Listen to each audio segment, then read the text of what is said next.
شروع کرتا ہوں اللہ کے نام سے جو بڑا مہربان اور نہایت رحم کرنے والا ہے۔ حضرت ابو موسیٰ اشعری رضی اللہ عنہ نے بیان کیا کہ نبی کریم صلی اللہ علیہ وآلہ وسلم نے سنا کہ ایک شخص دوسرے شخص کی تعریف کر رہا ہے اور تعریف میں بہت مبالغہ سے کام لے رہا تھا، تو نبی کریم صلی اللہ علیہ وآلہ وسلم نے فرمایا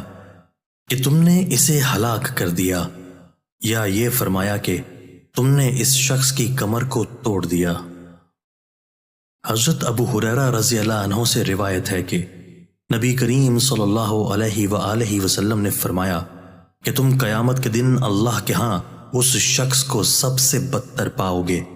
جو کچھ لوگوں کے سامنے ایک رخ سے آتا ہے اور دوسروں کے سامنے دوسرے رخ سے جاتا ہے۔ دوستو، اللہ تعالی ہمیں ان احادیث مبارکہ پر عمل کرنے اور اپنی زندگیوں کو سنوارنے کی توفیق عطا فرمائے۔